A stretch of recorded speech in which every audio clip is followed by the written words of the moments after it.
Hey y'all, Gregor here. This time we're doing something new. Instead of a deck guide, we're doing my top 10 favorite decks.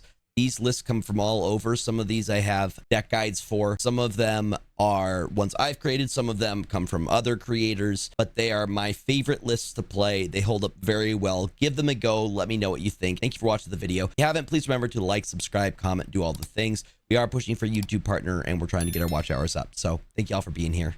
To start it off, we have a Galactus list. This list comes from Louis914. I believe this list was first shared on Reddit. I personally don't use Reddit, but I'm very glad they shared this list because it still does work in Conquest, also on Ladder. Very fun Galactus list, lots of play lines. Let's get into it. So I know I say this is a Galactus list, but it's actually more of a destroy list than anything else. The idea is that you use a lot of ramp cards as well as cards like Wave and Blink to get out 6-cost cards early. You have a bunch of different play lines. So you could do X23 on 1, usually Electro on 3, and then you have the option once you've Electroed, usually you want to do Blink after Electro if you have Blink in hand, guaranteeing you get a 6-cost card out. That could pull out Galactus, that could pull out Destroyer, that could pull out Death, Goliath, Ultron. What you're trying to do is get as much destruction as possible. So for example, if you were to say, let's get Ultron out and then Killmonger all of the Ultrons, so you're feeding both Knull and Death, they're going to get very large from that. Galactus is a secondary win condition, but with X23, you basically ensure that you secure that location. If you do land the Galactus, you lay down Goliath on the last turn. There's nothing they could do. Destroyer is just another way that you can destroy all of your cards, including like your Ultrons. If, for example, maybe your Killmonger gets discarded somehow, or you lose one of your other play lines that you need, Venom is also just eat, get bigger. You're feeding all of your death cards. So I say this is more of a destroy list than a Galactus list, but it's my personal favorite Galactus list because it's so ingenious and it doesn't feel like it should work, but it does. It works really, really well. Give it a go. Let me know your thoughts. The next list that we have comes from our good friend, the White Wayne Brady. It is an Agatha list, and usually Agatha is only there for memes. She doesn't usually do that well. Her plays are often misplays, but within this list, it's actually kind of fire. It's a cook. It works very, very well. Agatha knows best in this situation. This list combines things you would not normally expect within an Agatha list and gives you so many different play lines and ways that you could put big bodies out. This is my favorite meme deck. I love it. I still keep a slot for it specifically because it's just a fun freaking deck to play. Let's get into it. So this Agatha list runs Black Knight, Shocker, Corvus Glaive, Wave, High Evolutionary, War Machine, Blink, Hela, Red Hulk, Agatha Harkness, and the Infinite. This is really quite genius from the White Wayne Brady. So High Evo is only used for 2 cards that get benefit. You get High Evo Hulk and you get the Shocker. So the thing with Shocker is Shocker guarantees to hit Agatha to make her a 5. So you're guaranteed to get Agatha Harkness on turn 5 at minimum. It's a pressure release valve. Then you have other cards. You have Black Knight. You have Corvus Glaive. Corvus could always hit Hela. If you play Corvus, you're probably going to hit Hela. That's usually how it works. But the thing is, you get to ramp out that extra energy. You have Wave as well. If Agatha decides to play Wave on turn 3, she's guaranteed to play herself. She plays herself as soon as she can. That's the way that Agatha works. You have War Machine. War Machine is there to get out the Infinite. You also have Blink value. So if you play something like War Machine or High Evo on 4, and then you say play Blink, usually you would want to have Agatha out before, but you could blink out a bigger card. You could blink out Hela. You could blink out Red Hulk. You could blink out regular Hulk. You could blink out Infinite. So there's a lot of ways to get big bodies out. This deck does like ridiculously well. I think it's the best Agatha deck I've ever played. I think I said that in the original video that I made. I think I made a deck guide for this, but this is my favorite one to play. Give this one a go. Let me know your thoughts. Next up, we have my very favorite Mr. Negative list. I've played a lot of negative lists in the past. This one is by far and away my favorite. I keep coming back to it. It got me Infinite, I believe, the previous season. It still holds up pretty dang well. So for any of these ones that I do have a deck guide for, I will link them. Let's get into this list from Stefan. So this negative list runs Psylocke, Ravonna Renslayer, Mystique, Sage, Mr. Negative, Shang-Chi, Iron Man, Darkhawk, Sarah, Jane Foster, Thor, Arnim Zola, and Knull. So you have Really what you want is to get negative out on 3 if possible. You could do that using either Ravonna Renslayer or Psylocke, or if you get lucky on a location, so where you're able to either get a lower cost Mr. Negative or you're able to ramp out energy early. But the big goal is to get negative on either 3 or 4. Your guaranteed win condition basically is Jane Foster. I'm saying this in parentheses because there's a lot of Sandman play. If you get Sandman, you just basically have to retreat. But if you don't get Sandman, you basically have win conditions if you're able to negative, and then you have Jane Foster on turn 5. Jane Foster gets all of the cards that are flipped, including Iron Man, Mystique, Sage, Knull, Arnim Zola. They would all pull into your hand. Cues for you: 05 Iron Man, 03 Sage, 03 Mystique, 06 Knull, 06 Arnim Zola. Usually you're going to either want to hit the Iron Man or the Knull with the Arnim Zola. Usually I will do the Iron Man, play Knull, and then Mystique the Knull, because you can do all of those last turn. Darkhawk is a great counter to all of the Arisham stuff that's going on. You have Sage also that you would be able to play for free last turn. You can also use Sarah as a option for something that you would want to ramp into. For example, say Psylocke. Say you're on turn 3, you play Psylocke. That way you could play Sarah on turn 4. And then you have other options available to you. This deck does incredibly well. Shang-Chi for cards that go tall. Give it a go. Let me know what you think. Next up, we have my favorite off-meta discard list. This is one that I actually made that still holds up pretty dang well. It uses a combination of discard and then also synergies with Darkhawk. Darkhawk also gets some pretty good value out of this list with cards like Korg and Rockslide. Just does really well altogether and has options for a bunch of stuff. Let's get into it. This is Darkslayer. This list runs the Hood, Korg, Nico Minoru, Jeff, Killmonger, Red Guardian, Rockslide, Dakin, Silver Samurai, Darkhawk, BlackBolt, and Stature. You're able to do a lot with this. Nico in combination with the Hood gives you ways that you could get multiple demons out. You could also destroy the Hood using Nico to get the card draw and then also get the demon. Korg pumps rocks into their hand. Jeff is Jeff, just great value as a 2/3 flexible. If you don't have Jeff, you could fit in Nightcrawler. Killmonger destroys all of your 1-cost cards, so you can get rid of the Hood. It also gets rid of Dakin's Muramasa Blade. So there's 2 different ways that you can get the Muramasa Blade to go off. You can use Red Guardian as your tech option for dealing with cards like Dracula or Angela or low-cost cards that get bigger and bigger. Rockslide also pumping rocks into your opponent's hand, making it difficult for them to play, but also helping your Darkhawk. Dakin puts the Muramasa Shard into your... Is it Muramasa Shard or Muramasa Blade? Muramasa Shard into your hand. Silver Samurai guarantees that you hit that if it's your lowest cost card. Will not work if you have the Hood in your hand, though. Silver Samurai is also super clutch. If you're playing a Destroy list, for example, it almost guarantees to hit the Knull, which the value, you're just like, mwah, chef's kiss. But you also could hit one of your rocks that you've pumped into their deck. Darkhawk gets absolutely massive. BlackBolt for another discard, guaranteeing that you get Stature for 1 for so on last turn you could do a 1-cost Stature, a Darkhawk, or a demon and a Darkhawk. Just a lot of power that you're putting on that last turn, and your opponent usually can't deal with it. In combination with like Dakin being buffed up, Jeff being able to move, they're not able to deal with all of your power that you're able to put down all at once. Give it a go. Let me know what you think. Next up, we have my very favorite Ronan list. Ronan, a card that is definitely slept on in combination with another card that's used in this deck, SuperGiant. This list comes from Toto. I used it to hit Infinite, I think 2 or 3 seasons ago. It still does absolutely fantastic. It has a great win % rate for me. SuperGiant, also a card that is slept on, also uses another card that I think is slept on, Baron Mordo. Let's get into the deck and talk about it. So this list is running Ronan and comes from Toto. It uses Iceman, Baron Mordo, Jeff, Maximus, Killmonger, Red Guardian, Nocturne, Supergiant, Iron Lad, Claw, Ronan the Accuser, and Red Hulk. So this deck is very interesting. When I first heard about the changes to Baron Mordo, I thought it killed this deck, but I was absolutely incorrect. It was actually probably a buff to Baron Mordo, because Baron Mordo now, instead of giving them a card in their hand that goes to 6, it leaves them with a dead draw. Basically, any card that they pulled that was less than a 6 cost becomes a 6 cost until the very last round. Iceman already slows up the pace of the round. Jeff can move around, so he's just your little flexible guy. Again, if you need a sub for Jeff, you can always do Nightcrawler or something like that. Maximus gets them 2-card draw. Usually you want to save Maximus unless he is your only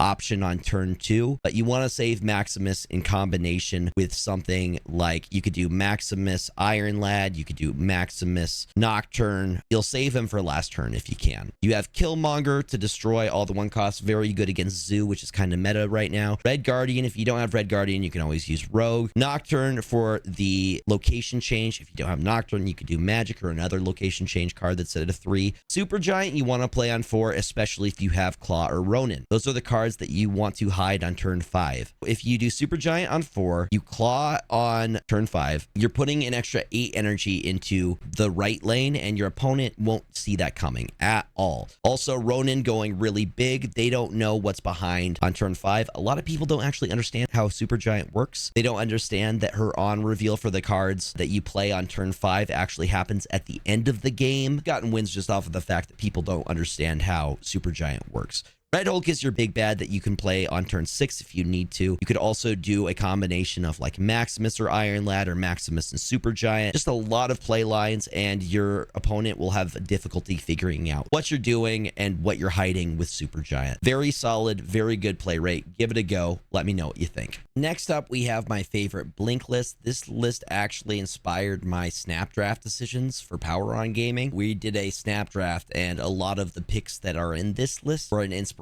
for what I chose in that. That should be coming out in the future at some point. Blink is such a solid card. It's a good card in general. Guarantees that you get a bigger body out. So if you put out a 4-cost card, you're guaranteed to get a 5 or a 6-cost card. As long as you know what you have in your deck and you're keeping track of your cards, you could do some awesome plays with her. I feel like she's just such a strong card in general. Let's get into the deck. So this list is called Blinkhawk, and it comes from KM Best. It runs Nebula, Korg, Jeff, Red Guardian, Rockslide, Nocturne, Jubilee, Enchantress, Darkhawk, Blink, Red Hulk, Magneto. Enchantress could be sub for Shang-Chi. I think of those two as interchangeable cards, just changes depending on the meta. You have Nebula that you would usually want to put down on 1, usually right side location. You have Korg that you could put down as well on turn 1. You have Jeff that you can put down on turn 2. You have Red Guardian as a tech option to deal with other cards that may get really tall, or Dracula, or what have you. You have Rockslide, pump more out. You have Nocturne for the location change. If you don't have Nocturne, you can go with other move or location change options. You could do Storm, you could do Magic, kind of your call there. You have Jubilee. You could also do Iron Lad, I think would also be a good option in here potentially. You have Enchantress, which could also be Shang-Chi. You have Darkhawk. You have Blink. Blink, you're either trying to blink Jubilee or Enchantress, and then you guarantee that you get a Red Hulk or Magneto if they are not already in your hand. Red Hulk gets absolutely massive, and then you have Magneto to pull their cards away, so you can mess up like as Guardian lists with Magneto. Magneto is one of my favorite 6-cost cards, and I feel like he's just so good. I've won so many games with Magneto. Give this deck a go. Let me know what you think. Next up, we have the deck that I kind of gained notoriety for within the Snap community, my Toxic Surfer list. This list runs Hazmat along with Surfer and a bunch of other cards. It has an incredible amount of play lines that you can do with it. The things that you can do with Absorbing Man and Mystique, you could pull off the biggest turn 6, turn 7 plays with this deck, preferably turn 7 if you can keep Magic around. Nocturne makes it a little bit more difficult, but I still think this deck is super solid. I am still hoping to get a God Split. This is my White Whale. I have split Silver Surfer a bunch of times. Hopefully one day we will get a God Split on my guy here. But let's get into the deck. So this deck, Toxic Surfer, runs Hazmat, Ironheart, Mystique, Brood, Magic, Silver Surfer, Luke Cage, Sebastian Shaw, Wong, Absorbing Man, Sarah, and Odin. What I really like about this deck is it's pretty accessible for newer players. Doesn't run a lot of Series 5 card. I think Sebastian Shaw may be the only Series 5 in here. The way that you want to play this, usually you don't have a move until turn 3.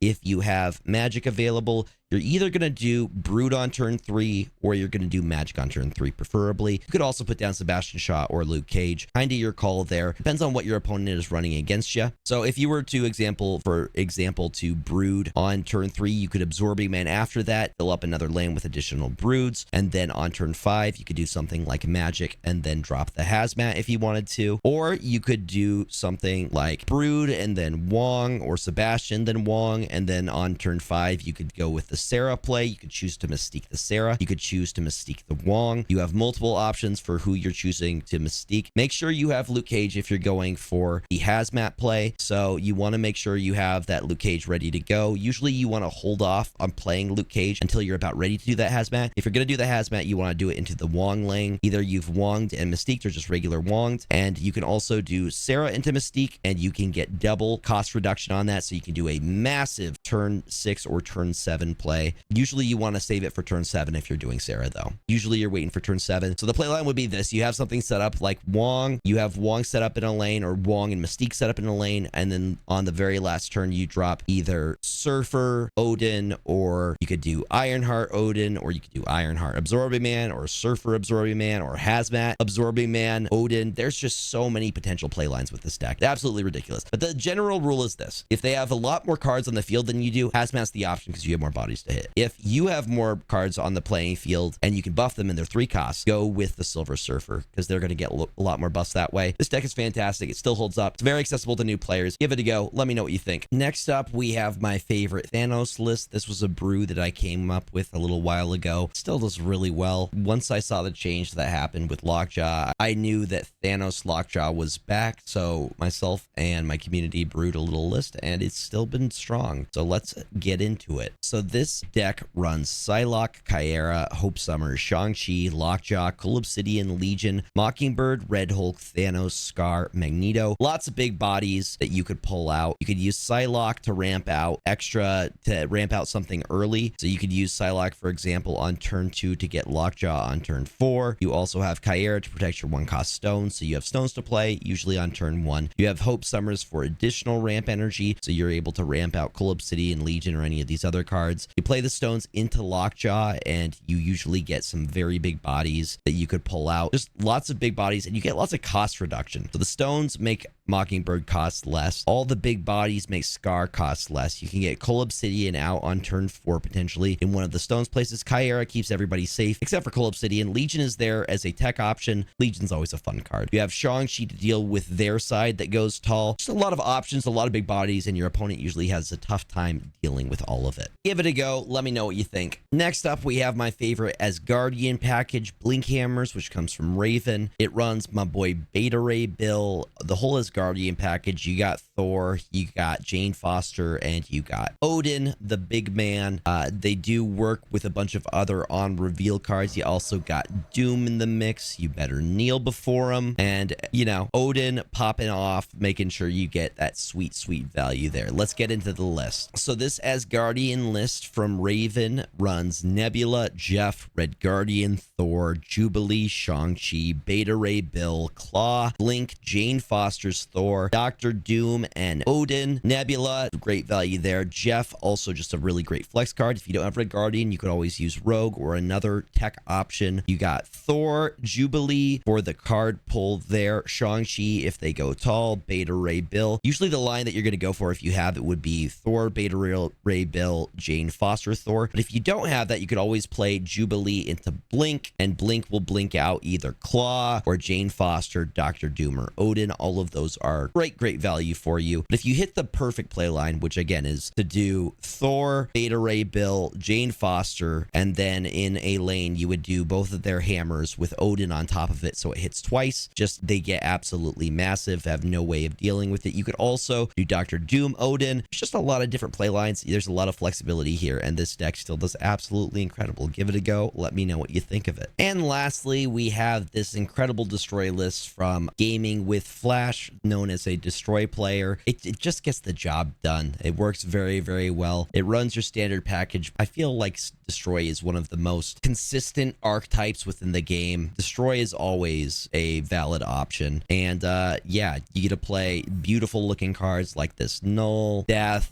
It just does fantastic. So let's get into the deck. So this list runs Deadpool, Nico Minoru, X-23, Carnage, Wolverine, Hulkbuster, Killmonger, Venom, Deathlock, Lady Deathstrike, Knull, and Death. Lady Deathstrike is our tech option on here. She does so great. Like, you can get rid of scrolls with her. You can get rid of Dracula or other cards as long as they're below 3. You can absolutely mess up their plays, especially with a lot of the zoo stuff going on right now. That's also where Killmonger Killmonger gets a lot of value. So on turn 1, you're looking to either get down Deadpool, Nico, or X-23, depending on what Nico's ability is. On turn 2, you can do Carnage. You can also play down Wolverine if you want to go for a bigger play in that lane. If you're going to Hulkbuster anything, try to Hulkbuster Deadpool. You can also Hulkbuster X-23, but Deadpool is the target that you want a Hulkbuster with. Killmonger, you'll usually save until later. You would rather use other destroy options like Venom or Deathlock. Only do Venom if you're going to get a big body out of it. Usually you want to use Deathlock first and then save Venom for later to maximize, you know, the cards get bigger, Deadpool gets bigger, Wolverine gets bigger, X-23 moves around. So you try to create a large target for the Venom to get as much value as possible. Lady Deathstrike you can do on 5, or you could do a combination of things. You could play Deadpool. If you're doing like the Deadpool play, you